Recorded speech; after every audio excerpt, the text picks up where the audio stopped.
매달 2,750만 원이 삼성전자로부터 입금된다면 어떤 기분일까요?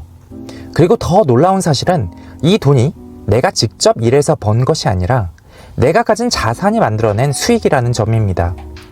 상상이 되시나요? 지금부터 그 비밀을 파헤쳐 보겠습니다. 저 역시 그저 월급날을 기다리며 살아가던 평범한 회사원이었습니다. 매달 통장에 찍히는 숫자를 보며 이걸로 다음 달도 버틸 수 있겠지? 라며 안도하곤 했죠. 하지만 어느 순간 깨달았습니다. 이 방식으로는 평생 일을 멈출 수 없다는 사실을요. 그러다 책 아웃풋 법칙을 읽게 되었습니다.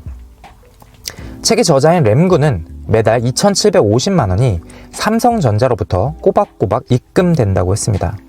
그것도 자신이 일을 하지 않고도요. 작가는 어떻게 그럴 수 있었을까요?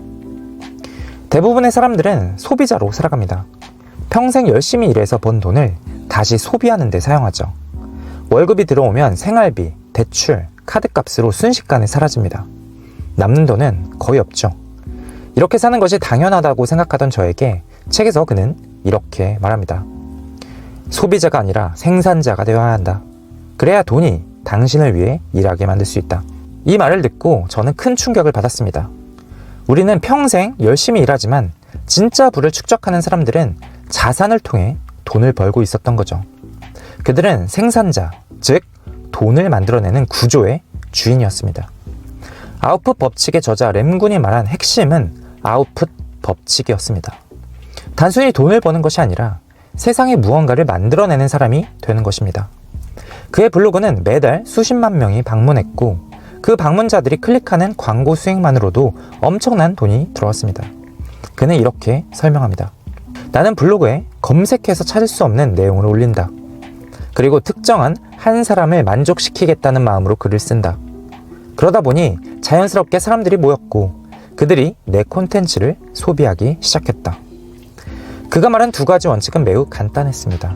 검색해서 찾을 수 없는 유일한 콘텐츠를 만드는 것과 단 한 사람만을 만족시킨다는 마음으로 쓸 것. 그렇게 쌓인 콘텐츠가 결국 수익을 만들어낸 거죠. 그럼 구체적으로 어떻게 해야 할까요? 저는 그의 방법을 4가지 단계로 정리했습니다. 첫째, 아웃풋의 방향을 정하라. 무작정 콘텐츠를 생산하는 것이 아닙니다. 타깃이 명확해야 합니다. 그는 말했습니다. 나는 아내에게, 딸에게 이야기하듯 쓴다. 정말 충격적이었어요. 수백만 명이 볼 글을 오직 한 사람만을 생각하며 쓴다는 것이 이해되지 않았습니다. 하지만 그의 글은 그 진정성 덕분에 수많은 사람들에게 울림을 주었습니다. 둘째, 타인에게 필요한 것을 만들어라. 사람들은 정보를 찾습니다. 하지만 진짜 찾기 힘든 것은 깊이 있는 분석과 경험이 녹아든 진짜 이야기입니다. 그는 블로그에 그런 컨텐츠를 쌓았고 사람들은 자연스럽게 찾아왔습니다. 셋째, 꾸준함이 모든 것을 이긴다. 그가 강조한 것은 100일 프로젝트입니다. 매일 하나의 콘텐츠를 만들고 기록하라는 것이죠. 그렇게 100일이 지나면 그 자체로 자산이 된다고 말했습니다. 넷째, 돈이 아니라 시간을 투자하라. 대부분의 사람들은 돈을 벌기 위해 시간을 투자합니다. 하지만 그는 거꾸로 했습니다.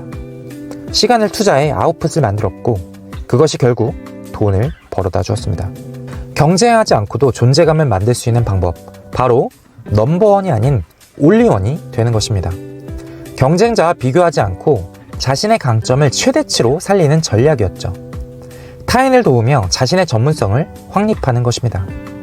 램군은 책에서 미용사의 사례를 구체적으로 설명합니다. 대부분의 미용사는 단순히 머리를 자르고 스타일링을 합니다. 하지만 넘버원이 아닌 올리원이 되려면 다른 접근이 필요합니다. 한 미용사는 단순히 커트와 드라이만 하지 않았습니다. 그는 고객들에게 셀프 스타일링 교육을 제공하고 미용용품을 추천하고 판매했습니다. 더 나아가 어떤 얼굴형에 어떤 스타일이 어울리는지에 대한 온라인 강의를 열었고 미용실을 운영하고 싶은 사람들을 위한 창업 컨설팅까지 진행했습니다. 그 결과 그는 단순한 미용사가 아닌 미용 전문가이자 강사 그리고 사업가로 자리 잡게 되었습니다.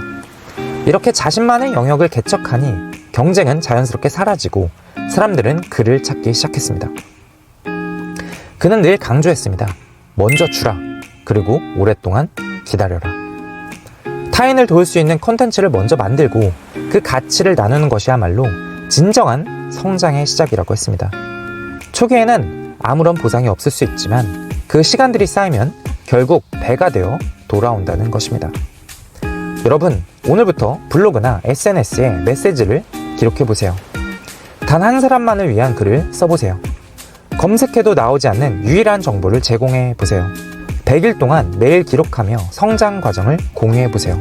진짜 부를 쌓고 싶다면 더 이상 소비자로만 남지 마세요. 생산자로서 당신만의 아웃풋을 만들어내세요. 100일 뒤에는 분명 다른 세상이 펼쳐져 있을 겁니다. 그렇게 매달 2,750만 원이 삼성전자로부터 입금되는 삶이 당신에게도 현실이 될 수 있습니다. 넘버원이 아닌 올리원이 되십시오. 그곳에 길이 있습니다. 당신의 미래를 응원합니다. 지금까지 책은 동사다였습니다. 감사합니다.